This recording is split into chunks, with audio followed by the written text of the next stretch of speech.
welcome to Rathod Science Academy. Today in this session we are going to see yesterday's and today's important news which are there in our newspaper. So yesterday Sunday there are very less number of articles which are relevant from our examination point of view and we are going to see together, okay? So now let us see the first article, guys. So I find this interesting image in this newspaper. So in this image you can see one animal species, that is especially one bird species called as long-billed vulture. So if you see the content which is given below this image, they said an Indian long-billed vulture with its chick at India's only vulture sanctuary, Rama Devara Betta in Karnataka on Sunday.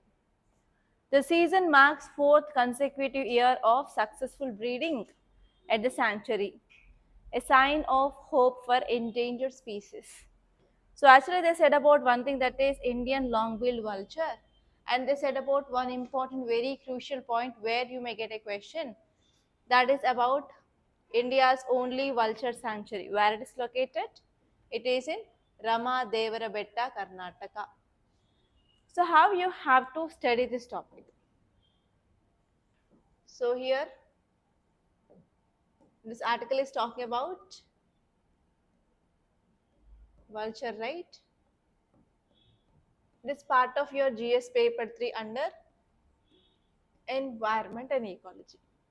So as I was saying, like whenever there is any species in use, whether it is like animal species or bird species, you have to see why that is in use. So what are the dimensions you have to see? You have to see about what is that species is and where is the natural habitat of that so and so species. That means naturally where is that habitat is seen of that so and so animal or plant species. And you have to see what are the threats faced by that species. And next you have to see about what are the measures taken by the government, and you have to see what is the way forward. And very importantly, you have to see about protection status of that animal. Why? Because in this image itself they said endangered species. That means the number is decreasing day by day. So what is the protection status? Whenever you are seeing protection status, we have to see three important things.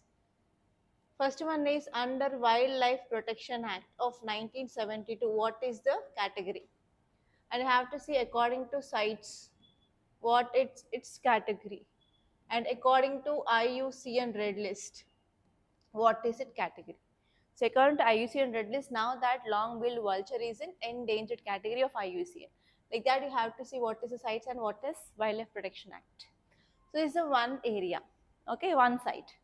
And next side they said about only vulture conservation area, okay, nothing but only vulture sanctuary in India.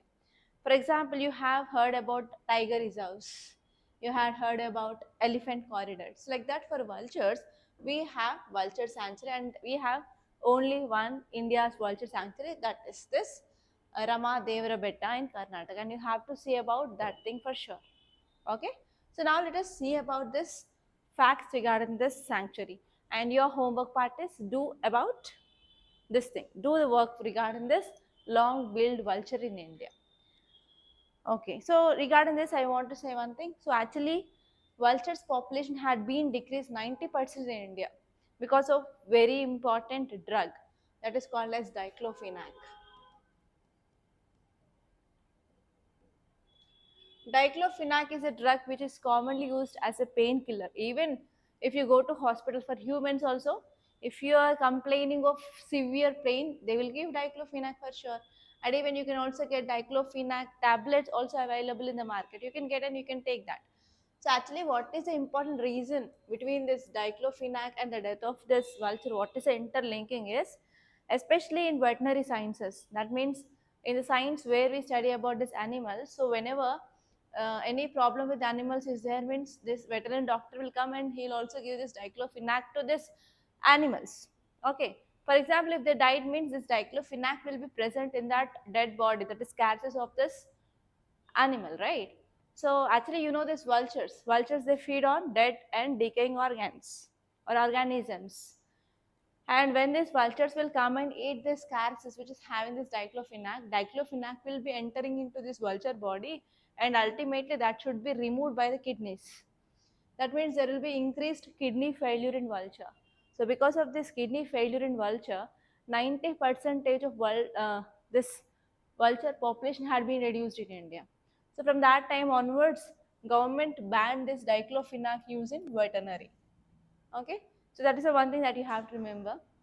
So here you may get, which of the following drug is related to vulture deaths in India? That is diclofenac. Okay, so do this work, guys, don't forget. And if you see some facts regarding this Rama Devara Betta vulture sanctuary, where it is located in Karnataka. Why it is very much special? Because it is a sole sanctuary which is dedicated exclusively for the protection of vultures. And when it was established in year 2012, it is very important. Okay, and it is very important for 3 of India's 9 vulture species. So which vulture species that we can see if you go to this sanctuary?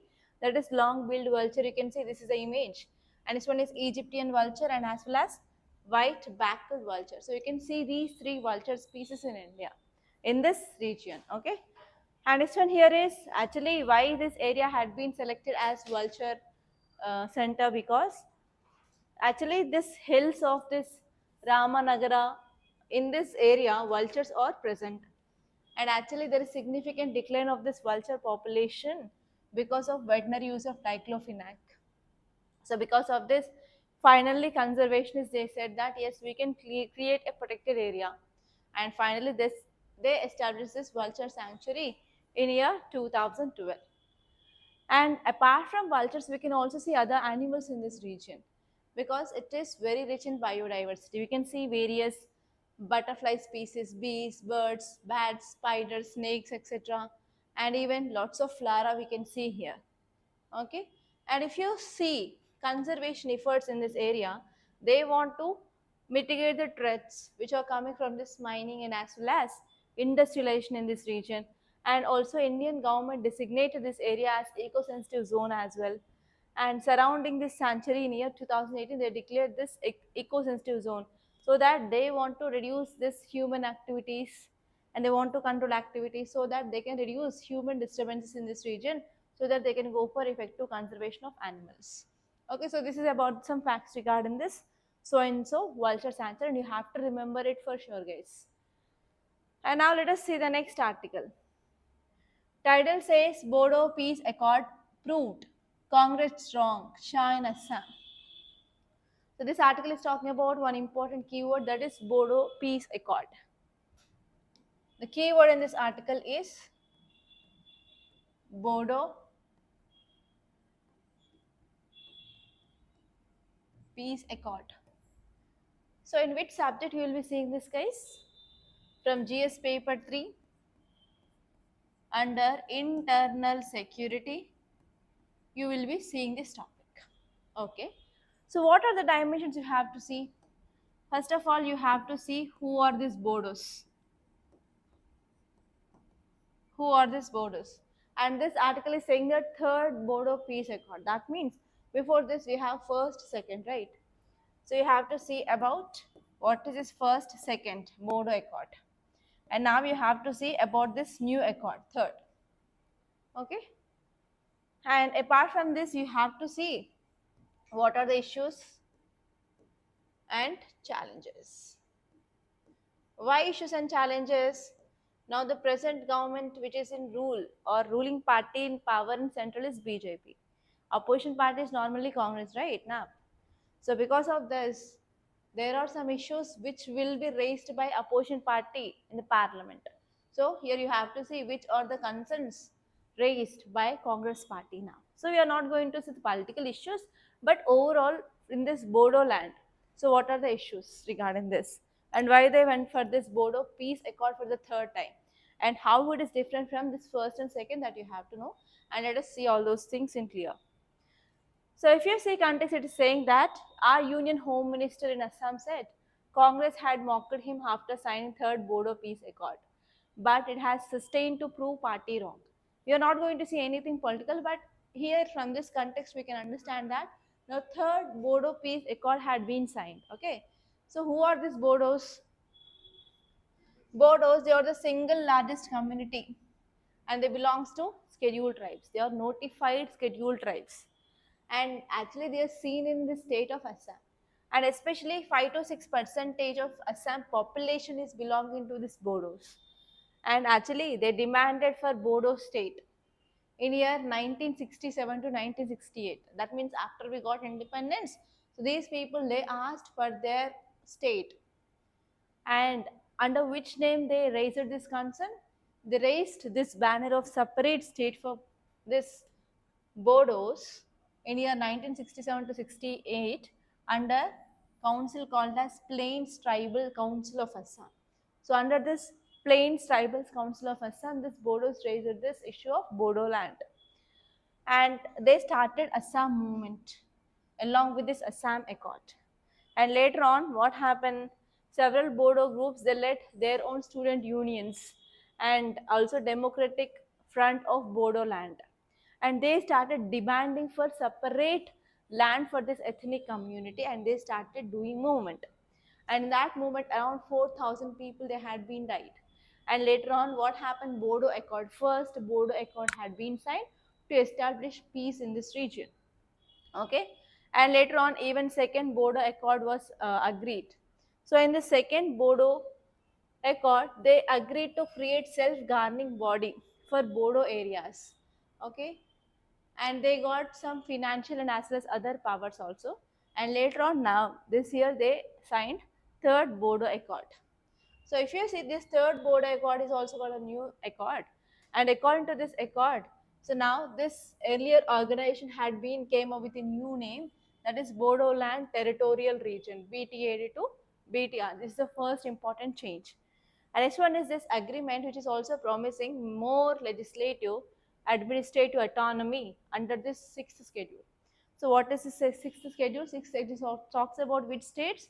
Assam, Meghalaya, Mizoram and Tripura, right? So under this sixth schedule, so this Bodoland Territorial Council expansion will happens now. And even it will provide an area of this provisions which are more compared to the earlier thing. And even they are going for alteration of number of assembly seats also. There was like 40 and now they are going to increase it to 60. Okay, like that there are some changes. And even whatever the language which is used by this Bodo tribes, that is Bodo language, which is going to be notified as associated official language of that state. Okay, so we have to do that thing because we are going to have this census soon. Delimitation is there. They promise that in the delimitation they are going to increase their seats. Okay. And next one here is they also came up with developmental package in this region. For example, 1500 crore for this Bodo areas. Okay, so those are the changes which are going to done, and we have to see like whether the peace will be established in this region or not. And let us see the next article. Tamil Nadu mangrove cover has doubled between 2021 and 2024, says report. That means from 2021 to 2024, the area under this mangroves had been increased in state of Tamil Nadu.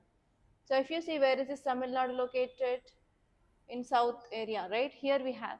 That means it is having coastal region. So in this coastal region, there is a mangroves. So actually, there is increased mangroves percentage or increased mangrove cover in this Tamil Nadu happen. So where you will be studying about this mangroves?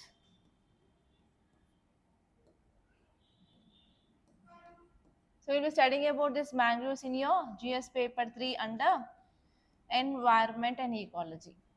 So what are the dimensions you have to see? First of all, what are mangroves? So these are the trees which are mainly present in intertidal region. That means across your shore we can see this trees. That means they are salt tolerant. They are salt tolerant trees.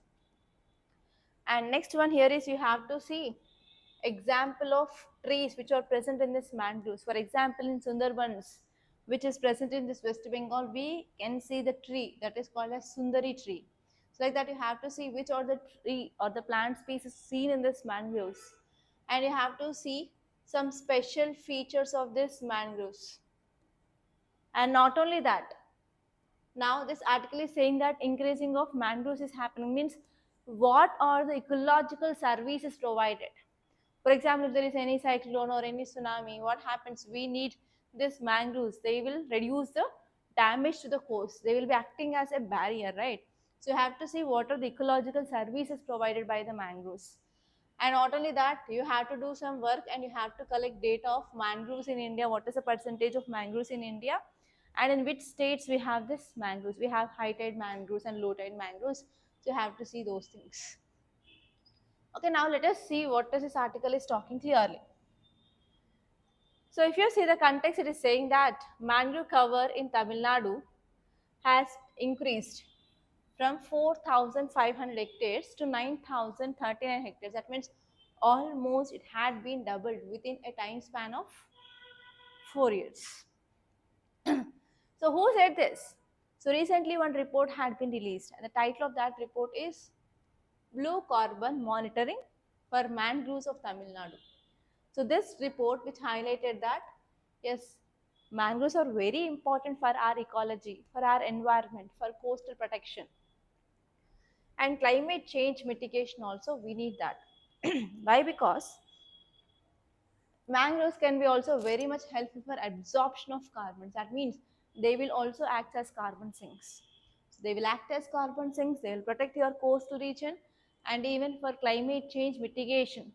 Also, this mangroves are very important. Finally, Tamil Nadu government took efficient steps for improving of this area.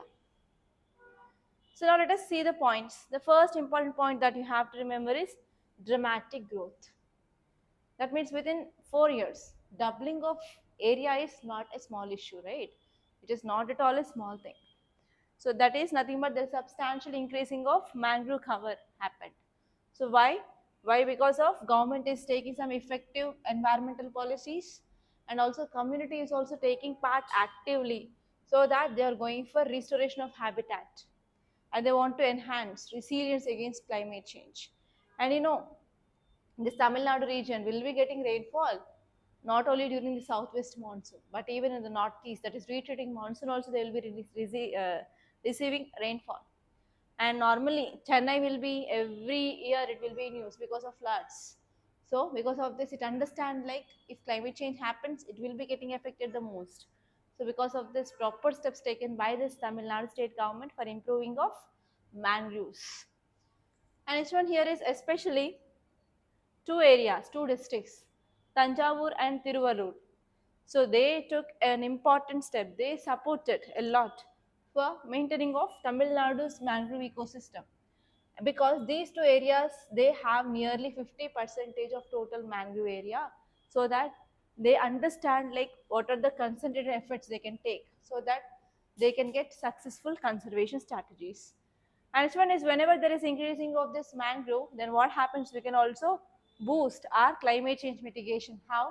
We can absorb more amount of carbon now. Okay. And next one is one problem they identified in this report. So not only the native species are increasing, but even there is vast expansion of invasive species. Invasive species nothing that is not present in that region, but we are getting that from other region. It may be accidentally or it may be intentionally we are introducing other species in our native environment. And now what happened? The spread of these species will be increasing more because there will be no competition and very high reproductive rate. Everything which happens, which will be support this invasive species. And they found one invasive species called as Prosopis juliflora. Prosopis juliflora. So whenever you are writing about anything regarding invasive species, you can also add the species which is present in the mangroves of Tamil Nadu. Okay, it is one cause of concern because it can have a capability of destructing of native ecosystem, and it will also outcompete. It will also closes the local flora, and it will diminish the local biodiversity as well, so that it will become an issue for maintaining of healthy mangrove ecosystems, and will not provide proper essential ecological functions also. And this one is, if you see about what are the ecological services provided by the mangroves, as I said, coastal erosion. So it will prevent coastal erosion during the cyclones or tsunamis, high tides, waves, etc. And this one is, they will also provide habitats for diverse marine life. And even it will be very much helpful for maintaining of nutritious cycles in coastal areas. So that now we have to take effective steps for conservation and as well as restoration. Okay. And now let us see the next image. So I find this image. So whenever you are getting this kind of art forms in your paper, you have to know that. So this image, it is about one important dance form, that is Gomira dance. Okay, you have to make a note of this kind of facts. Gomira is also known as Mukha Nach. So in this image that you can see, face mask is getting highlighted, right, rather than other thing. So here, because of this, it is called as Mukha Khel. That means it is related to something regarding face, Mukha Nach and Mukha Khel. And it is one of the traditional folk dance which is originated in northern regions of West Bengal, India. And what is the meaning of Gomira? Gomira means nothing but it derived from Gram Chendi or Gram Thakur. It is nothing but it is related to a village deity. Gomira is related to village deity. And in this dance, actually, the performer who is doing this dance, so they will worship to the village deity here, village deity.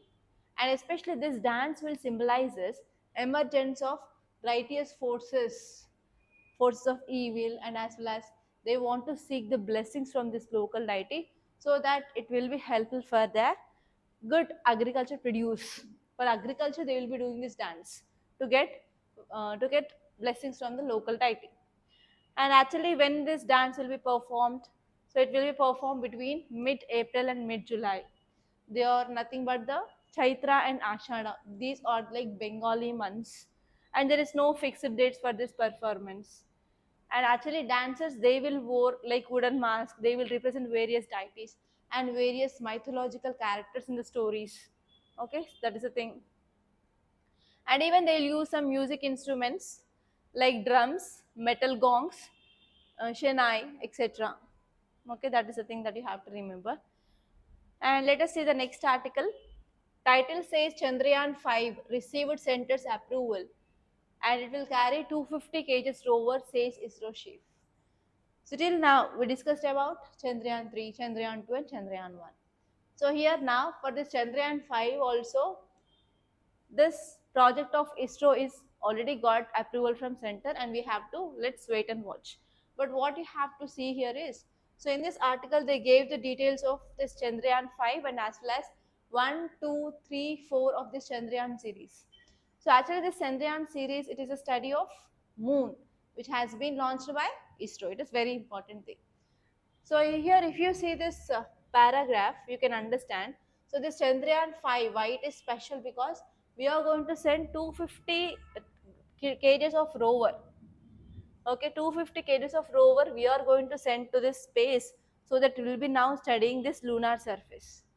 And if you see this paragraph, in this last paragraph, they gave details of Chandrayaan 1. Chandrayaan 1 successfully launched in year 2008. And what it did chemical, mineralogical, and photogeological mapping of moon. And next, Chandrayaan 2 is a failure. But this article is saying that 98% it is success, 2% it is failed, because we lost contact.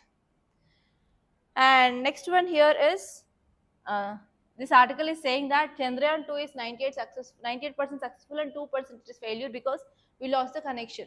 But here this article is saying that we are getting on board high resolution camera on this Chandrayaan 2, and it is still sending lots of images. Okay, lots of images. It is a thing which mainly said by ISRO now.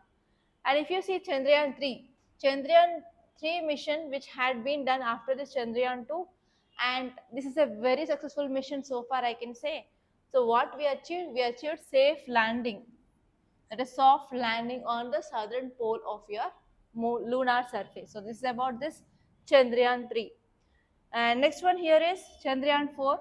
and Chandrayaan 4 it is to be commissioned in year 2027. And here in this Chandrayaan 4 mission, so what are the aims is we have to collect samples from the moon. And Chandrayaan 5, yes, it got approval from central government and we are going to send rover. Okay, so here how you can expect a prelims question this year. So they may ask a massive following type of question: Chandrayaan 1 in which year and what are the achievements? Chandrayaan 2 which year achievements? Chandrayaan 3 which year achievements? Chandrayaan 4. So like that you may get question regarding that correct pairs. So you have to identify that. So for that you have to write this content. What is Chandrayaan 1 in which year what it did? Chandrayaan 2 which year what it did? Chandrayaan 3, Chandrayaan 4 and Chandrayaan 5. Okay, and not only Chandrayaan. So you have to see other countries' lunar missions or like moon missions.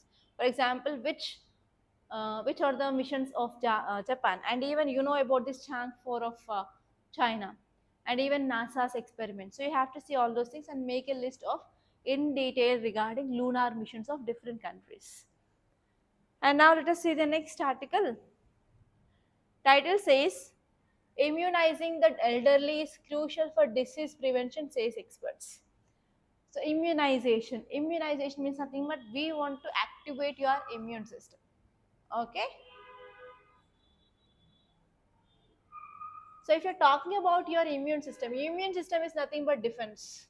So this immune system will contains two important things. First one is antigen, second one is antibody.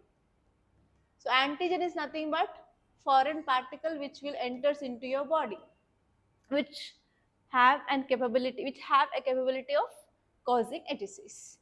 So what happens whenever antigens entering into your body will be responding to that and it will try to generate antibodies. Okay, antibodies are Y-shaped particles.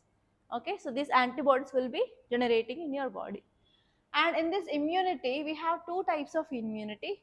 First one is natural immunity and second one is adaptive immunity. Natural is nothing but your body will be having some mechanisms. So here inbuilt for example, when you are in the features of your mother, if your mother got some disease, sometimes that antibodies will be getting transferred to the child, so that you will be born naturally with that kind of antibodies, so that you will be not getting that kind of disease. But sometimes you won't get that antibodies or that immunity by birth. So here after birth your body will able to generate antibodies when there are two conditions. First one is if you are getting infections, then only your body will be generating that. And the second area is you can take vaccines. So if you are taking vaccines, you can activate your immune system. So here this article is saying that especially older people, they will be having very weak immune system, because whenever their age is increasing, their health will be also degenerating, right? Their immune system will become weak, so that it is very easy to get the diseases for this older people. So for them, so we can boost adaptive immunity by giving vaccines. So vaccines are nothing but they will give antigens to the humans. So in these antigens, the concentration of disease causing thing will be less, or sometimes we can give DNA or RNA particles of that so and so organism, or else sometimes we can give like dead particles of that so and so virus or like bacteria, so that after entering into our body will be recognizing that foreign particles, and our body will be generating antibodies. So antibodies will be freely flowing in our blood. For example, if you suddenly got that disease, means your antibodies are already present in your body, so that they will be ready made. They will be readily attacking antigens as soon as entering into your body, so that you will be not getting the disease. So this is the thing which mainly said. So here this article is saying that vaccination is very crucial, and we can take this health measures for elderly in India. Okay, because actually we don't have a dedicated national immunization schedule for elderly in our country. So because of this, what happened? Mostly in hospitals, so these people will be very high, and whenever there is any disease which is new entering into our market, then what happened? These people are getting like vulnerable. So if you want to protect them, we can go for vaccination program, which should be dedicated to this elderly people, so that we can protect older people or older adults from preventable diseases. So this is the thing which mainly said.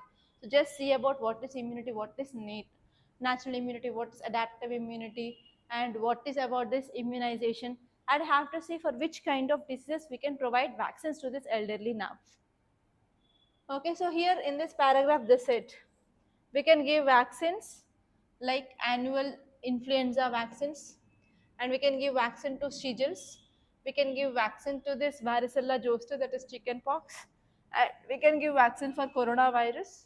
We can give vaccine for avian influenza or like bird flu.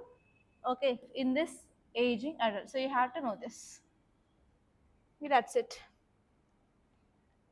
And now let us see the next article, very important article. Title says air pollution will lower India's solar generation capacity, says study.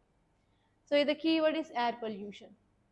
Okay, so if air is polluting means you have to see which are the pollutants. For example, we have nitrous oxides, we have sulfur dioxides, we have methane, we have water vapor, sorry, not water vapor, we have ozone, and we have carbon compounds, we have PM 2.5, we have PM 10. So you have to see about which are the air pollutants. Okay, and next you have to see what are the causes of air pollution. For example, vehicular emissions are increasing, and even industrial pollution is increasing. Okay, and even we have lots of chemicals that we are releasing into the atmosphere. So like that you have to see what are the causes of this air pollution in India. And even stubble burning is also one important cause. So like that you can make a list of the causes. And next you have to see about what are the measures taken by the government so far to control this air pollution. Especially in winter season, every year Delhi air pollution will be in use for 3 months. So that time you will be collecting the enough data, and already if you have collected that data that we discussed in our earlier classes, just go and revise that. Okay, so now what is this article saying? So this article is saying that in every year we have 365 days. So in that 365 days, India will be having how many sunny days? That is, if you are removing the rainy days and cloudy days, normally we will be having 300 sunny days per year. Okay, now this article is saying that this quality of 300 sunny days is declining day by day. That means solar radiation at Earth's surface is not stable over the time. Why? If there is increased pollution, what happen in the atmosphere? We will be getting more condensation molecules, okay, or condensation nuclei. So whenever water is getting evaporated or air is getting evaporated, it will move up. So after reaching certain height, it will be cooling up. Whenever they are touching this condensation nuclei, they will form clouds. So what happens if there is more amount of clouds? Can we get the more sunlight onto the Earth's surface? No. And even clouds and snow, which are white in color, they will be reflecting more amount of sunlight back, right? So because of this, we can't say that solar radiation is constant on the Earth's surface. That is the one important problem. So because of this, we are going to have long-term variations. And this variations because of air pollution is called as global dimming and brightening. So you may get a question in your prelims. Recently, global dimming is in use. What it is? It is nothing but there is decreasing of quality of solar radiation, and or else they may give solar radiation. The Earth's surface is not stable because of air pollution. This concept is called as solar dimming and brightening. Okay. And next important point, they said that air quality variations depends on clouds and aerosols, particulate matter, water vapor, etc., and even ozone. So on a cloudy or hazy day due to particulate matter, less solar radiation will be falling on the panel. So if you have a more clouds or if you have more haziness and dust, what happens? There is very less amount of sunlight which is falling on the solar panels. So that what happened? We cannot generate proper sunlight. And this one is the study which used data from 1985 to 2004, and they are starting predicting about 2041 to 2050. And they studied that yes, the photovoltaic power plants generally have lifespan of 20 to 25 years. That means here there will be decreasing of generation of electricity soon by using this solar power. Okay, and this article is saying that whenever we are having more pollution, the efficiency of the solar panels will be reduced by 2.3 percentage. 2.3 percentage of pollution, 2.3 percentage of decrease of the solar panel efficiency will happen because of increasing of pollution. That means if there is more pollution now means we can't provide or we can't generate enough solar energy. We can't achieve our target of generating of 500 gigawatts by 2030. So see that once. Okay, now let us see the next article, guys. Title says the challenges of public health education. So this article is talking about public health education, educating about the public health. That means nothing but awareness to the people and as well as providing the health services to the people. So if you see this article, why it is in news? So recently we studied that US is coming out of what? WHO, that is World Health Organization. So what happens if US is coming out of this WHO?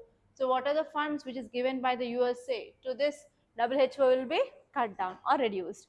So now WHO will be having less amount of funds for going with this public education regarding health, regarding providing of health services, everything. So because of this is in news, guys. Okay. So now let us see what this article is talking about. So India's public health landscape is evolving day by day. But even though we are having lots of challenges in our public health. Okay, and now here because of this withdrawal of USA from this WHO, again these concerns will be increased because we are not going to get that much international help from this WHO now. So if you see here, the first important point that you have to remember is international policy impacts public health in India. So because of this US government withdrawing from WHO, so what happens, what are the contributions of WHO which is doing for India, it will be reduced. So because of this, what happens? Reduced healthcare services in low income countries and middle income countries. That is called as developing and as well as least developed countries. So healthcare services will be getting reduced. One point. And next one is growth of public health education. So apart from this, actually there is increasing of PMPH course. That is nothing but public health courses. So the public health courses, they are increasing every year. That means there is increasing of awareness in public about the health needs is happening in India. But what happening here is there is no specialized courses in our country, and even number of nurses is also very less. So that is one problem. It is mainly said here. And next one here is there is also saturation in the job market. So there has been a noted increasing of number of health graduates. But what happened? The people who are working the jobs is reduced. That means you're not getting the proper jobs. And next one here is especially private sector is dominating the employment. So here whenever you are doing any course in the medical thing like doctor, that is MBBS or PG or even like nurses or anything, so where you will be getting jobs, especially in the private sector, so you'll be not getting the proper jobs in the private, in the government sector. So this is one problem which we are having in India. And next one here is even there are lots of disparities between this educational institutions. For example, education institutions which are present in the rural areas and if you compare with the urban areas, and if you see state wise also the education is differing and as well as their skills are also differing.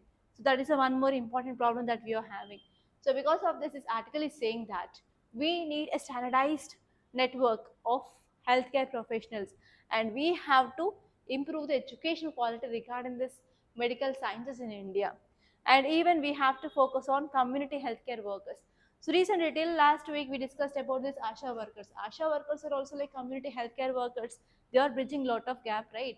So we are also having certain loopholes in our system. So we have to use proper community healthcare workers because during this COVID-19 period, they played a very important role.